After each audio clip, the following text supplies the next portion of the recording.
أنا اسمي آلاء وعندي 22 سنة، متجوزة من 3 شهور تقريبا، وعايشة مع حماية في نفس البيت. وجوزي بيشتغل في محافظة تانية، بيسافر وبيجي في الأجازات.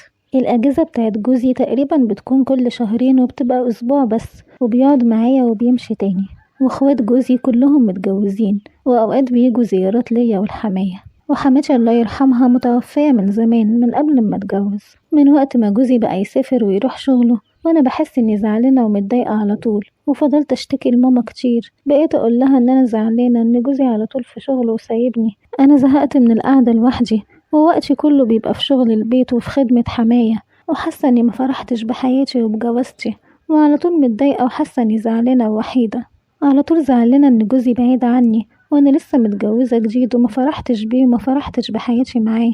فماما كانت بتقولي يا بنتي عيشي، معظم الرجالة بيسافروا علشان يشوفوا شغلهم، ما تحاوليش انك تخربي بيتك واحمدي ربنا وعيشي. كانت على طول بتقولي كلام بالشكل ده كتير، وانا كنت بقولها طيب وحاضر، وكنت بحاول اعيش وخلاص، وارجع تاني اشتكلها وهي برضو تصبرني. حماية كان على طول كويس معايا، ما كانش بيضايقني في اي حاجة، وعلى طول بعمل الاكل في شقتي، وبعد ما بخلصه بنزل لحماية اكل علشان ياكل منه، وأوقات كتير كنت بنزل أكل معاه.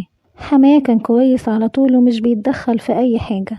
أنا من كتر الزهق اللي أنا كنت فيه اتحايلت على ماما علشان تيجي تعيش معايا، وهي وافقت بالعافية. ماما أرملة من زمان وعايشة لوحدها، قلت لها بدل ما تبقي قاعدة لوحدك تعالي اقعدي معايا علشان ناخد بحس بعض، وهي وافقت وجت تعيش معايا.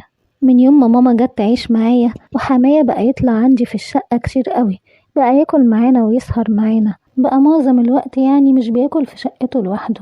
وانا بقيت فرحانة قوي من اللي بيحصل ده. كنت شايلة هم يعني ان حماية يبقى متضايق من وجود ماما، وكنت خايفة يعني حماية يقول ايه اللي يخلي امك تفضل عايشة معاكي ويتدخل يعني ويضايقنا. بس اللي حصل عكس اللي كنت متوقعاه، لقيت حماية مرحب جدا بوجود ماما. هو اصلا حماية وجوزي مرتاحين ماديا، بس حماية مش بيساعد جوزي كتير علشان عايزه يبقى راجل كويس ويتحمل المسؤولية، مش عايز جوزي يعني يبقى معتمد عليه في كل حاجة. وأمي كانت مبسوطة بحماية، وكانت بتقول عليه راجل طيب ومحترم وكويس. ومع الوقت كده لقيتها بتهتم بنفسها، وبتصبغ شعرها وبتحط ميك اب خفيف، ولقيتها معظم الوقت بتلبس لبس حلو وملفت. وفي نفس الوقت برضو لاحظت ان حماية بيهتم بنفسه جدا، لقيته بيصبغ شعره كتير وبيلبس لبس شيك وعلى الموضة، بقى مهتم على طول بنفسه وبشياكته زيادة عن اللزوم، وبطل يلبس العبايات اللي كان بيلبسها. وعلى طول كلامه معانا كويس قوي وطيب وهادي، وبيشكر في أمي كتير وأمي على طول بتشكر فيه. وأنا كنت ببقى فرحانة على طول إن حماية مرحب بوجود أمي وإن هو كويس معانا. المعاش بتاع أمي أصلا قليل وما كانش بيكفيها، وإخواتي ما كانوش بيدوها فلوس، فأنا كنت ببقى مبسوطة إن هي قاعدة معايا علشان بنحط القرش على القرش وبناكل مع بعض وكده، وكانت بتعدي الأيام على كده وكنا عايشين مبسوطين. حماية أوقات كتير كان بيسهر معايا أنا وماما، وأنا كانت بتيجي عليا أيام النوم بيكبس عليا بدري، وكنت بسيب حماية وأمي سهرانين مع بعض قدام التلفزيون وبقوم علشان أنام، وهما كانوا يكملوا السهرة مع بعض، وأنا كنت بدخل أنام زي الحمارة ومش فاهمة إيه اللي بيحصل وبيدور من ورايا.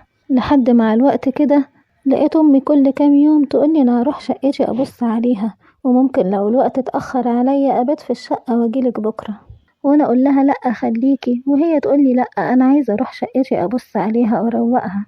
اقول لها ملهوش لازمه، وبعدين انا هبقى اروح معاكي واروقها، وهي تقول لي لا سيبيني على راحتي، وبرضه بتصمم ان هي تمشي.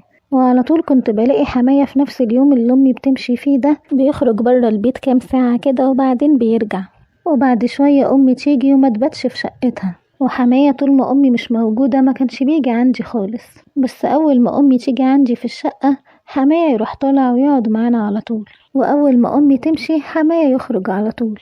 أنا طبعا ما كنتش فاهمة كل الكلام ده وما كنتش رابطة الأحداث ببعضيها، لحد ما جه يوم كده أمي قالت لي إن هي نازلة رايحة على شقتها.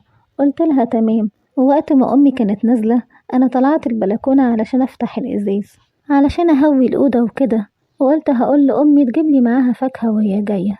فضلت واقفة في البلكونة شوية استنى أمي تنزل، برضو ما تنزلش، استناها تعدي من قدام البيت برضو ما عدتش. فضلت راسي تودي وتجيب، معقولة أمي نزلت وأنا جوه؟ بس مش معقولة تكون لحقت تنزل بسرعة كده. أنا الدور اللي تحتية فيه شقة حماية، والدور الأرضي فيه محلات، يعني على بال ما أمي تنزل من الدور التالت للأرضي فيها شوية كده، وأنا طلعت على البلكونة على طول، فأكيد هي ملحقتش تنزل يعني في الوقت الصغير اللي أنا كنت رايحة فيه على البلكونة. وقعدت أفكر يا ترى أمي اتأخرت ليه على السلم، معقولة ممكن يكون حماية وقف معاها قالها حاجة تحرجها أو بيتخانق معاها. وقلت لما انزل أشوف ايه اللي بيحصل تحت مع أمي.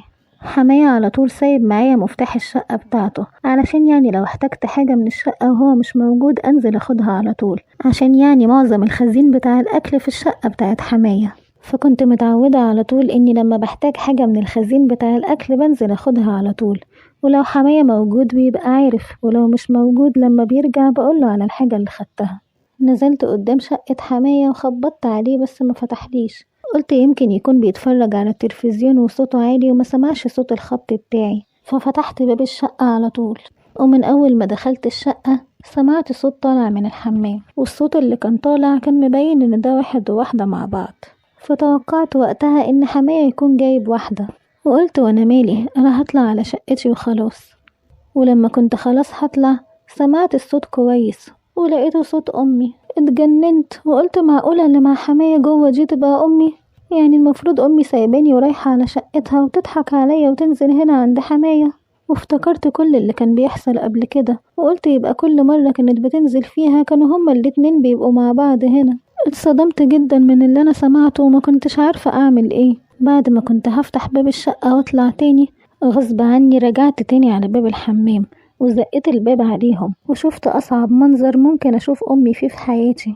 ومن الصدمة اللي كنت فيها فضلت أشتم في أمي وحماية، وقلت لهم إيه اللي انتوا بتعملوه ده، وفضلت أزعق لهم بصوت عالي. لقيت حماية رد عليا بكل بجاحة وقال لي انت ازاي بتقولي كده، وانت مالك انت، احنا حرين مع بعض، انت اللي مش محترمة علشان فتحتي علينا الباب واحنا بالشكل ده. وشتمني وقفل باب الحمام في وشي، وانا طلعت جري على شقتي وانا بعيط ومنهارة، وقفلت باب الشقة عليا من جوه، ومرضتش خالص افتح الباب لأمي ولا الحماية، وفضلت قاعدة ساكتة، وحتى لما جوزي كان بيتصل بيا ما كنتش برد عليه. ومن وقتها وانا مخاصمة أمي وحماية ومش بتكلم معاهم، ومش عارفة اتصرف ازاي، ولا عارفة اقول لجوزي ايه، اقول له امي ماشية مع ابوك. التفكير هيجنني ومش عارفة اعمل ايه. وامي طبعا بتتصل بيا كتير وانا مش برد عليها، عايزة تتكلم معايا بأي شكل، علشان أكيد خايفة إني أقول لإخواتي حاجة على اللي هي عملته. وأنا طبعا فكرت أقول لإخواتي، بس رجعت تاني خفت لو واحدة من إخواتي تقول لجوزها على حاجة، ووقتها لو واحدة من إخواتي قالت لجوزها على حاجة هنتفضح قدام الناس كلها وهتبقى مصيبة. أنا حاسة إن راسي هتنفجر من التفكير.